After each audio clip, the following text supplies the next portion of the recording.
voices of people who have depression.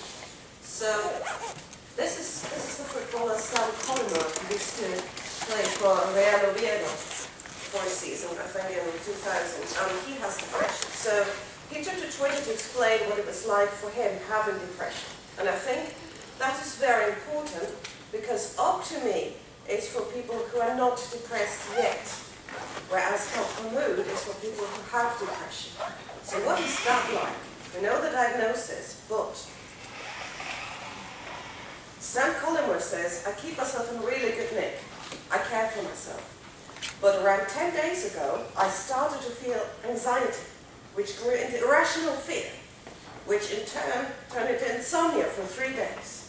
That in turn, over the last weekend, into hypersomnia, whereby my energy levels dipped to 0. So I went from last Saturday at the gym, running 10 kilometers as I normally do, looking forward to working, from that Saturday to Tuesday morning, being unable to lift my head from the pillow, feeling like my body had been drained of any life, my brain full and foggy, and a body that felt like it was carrying an anvil around. Saturday, Tuesday. Okay, now for the presentation, if I can find the...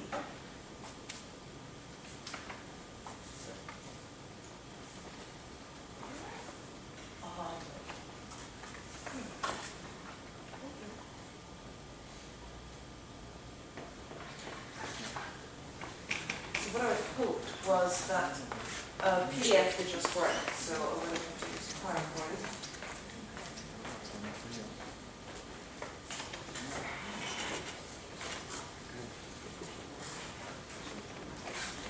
So the experience of people with depression informs a lot of the choices that we've made within Help for Mood. So the problem is, if you have depression, like Stan Collymore was describing, then if you then go to see your general practitioner, physico di attenzione primaria, sometimes, if I'm having a good day, then I might be more positive than things have actually been. So go, everything is fine, everything is great, no problems, and then by the end of the day, I'm right back down. But if I've got something that says, well, you know, this is what has been happening, I've been low, that would help. So what we did was, we designed Help for Mood with the main stakeholders, with clinicians and people with depression. So we not just took the data from the literature, previous projects and clinical experience, we asked. And these are the focus groups that Tony talked about. What we found was, first we had the theme of support for the monitoring. And what people with depression said, and this also came out in our user studies, was that they did not want to have to monitor the monitors. If you are well, you can do what you have to do for optimi.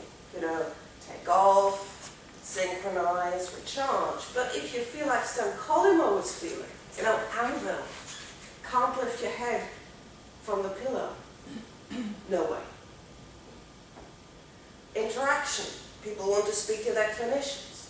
So that's why we made Help for Mood a solution that supports the treatment of depression, that supports the clinician-patient relationship. Decision support. If I'm feeling low, I want to be doing less. Self-monitoring. People are afraid of Big Brother being monitored too much. Kavya had this interesting study in El País. Spy on me and I will tell you how you are. People who don't necessarily want to be spied on. There's a stigma of wearing the actigraph, even though the watch looks like a normal activity meter. It's still, why are you wearing this watch? And particularly with women, it's a big problem. And then having data that tells you, I'm not imagining this. I'm really ill. This is validation. I do have a problem.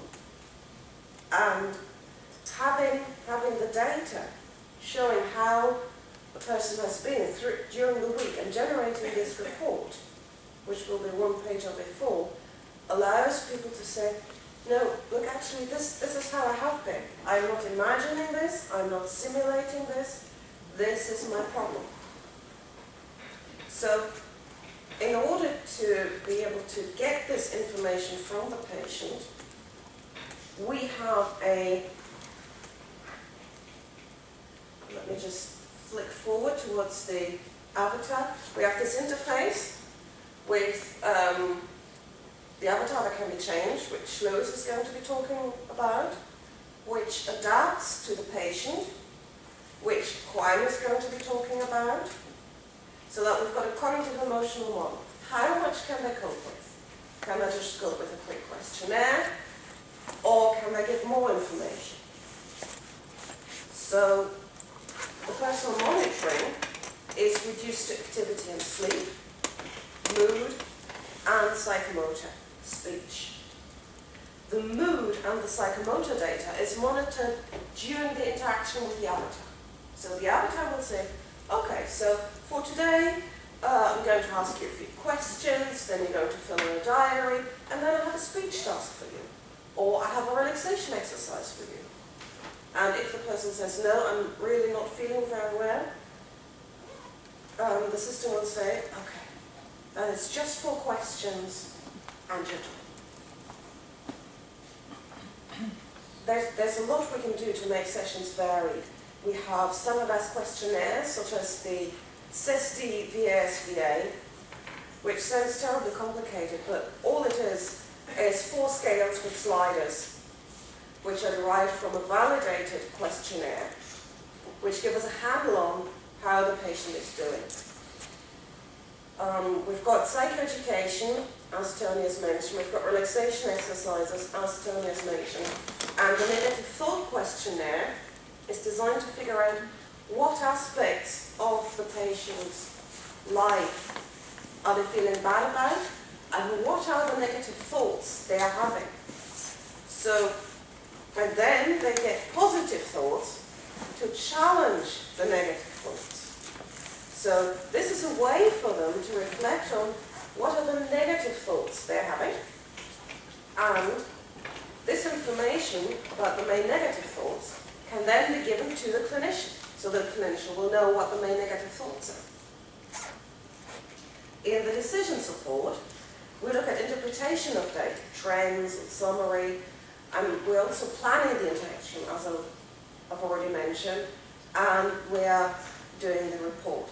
Now, the decision support is not the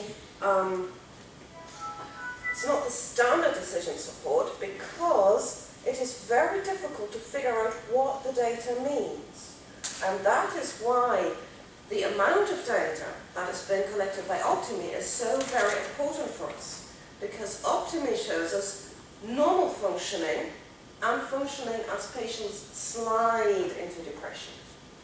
So Optimi shows us this and this. But what we don't know much about is this. What is the functioning like for people who are depressed?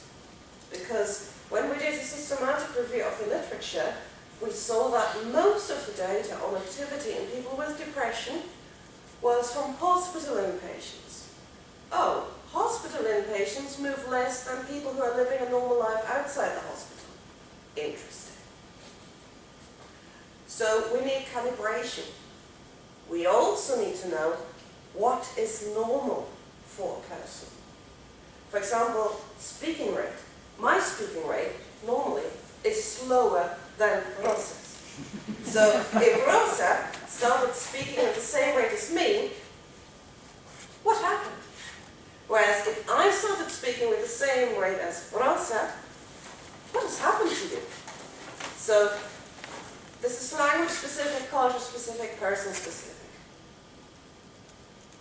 And that's not just a problem for depression, it is a problem in all of telemonitoring. Telemonitoring of older people, a massive problem. Monitoring of hypertension, monitoring of COPD, although there are clinical cutoff values, they don't necessarily apply, because a person can be feeling fine and have a very, very high blood pressure. It's not calibrated. And prescribing medications is also very tricky, So, having taken you through the reasoning behind Health for Mood, where are we now? So Health for Mood is currently in its second year. We are halfway through. The project ends at the end of 2013. This is the framework for designing complex interventions from the UK Medical Research Council. And where we are going to stop is in the middle of phase 2. So we're going to do the theoretical work, which included the co-design work, the modelling, and the feasibility trial. So we've got evidence to support the design for Health for Mood. We are looking at identifying mechanisms by which Health for Mood will help people with depression, and then we're going to do a pilot study. And that is going to be,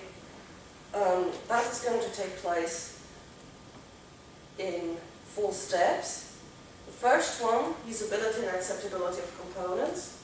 That is almost done. We're still collecting a few more data points. The first test of a simple integrated system will start this month.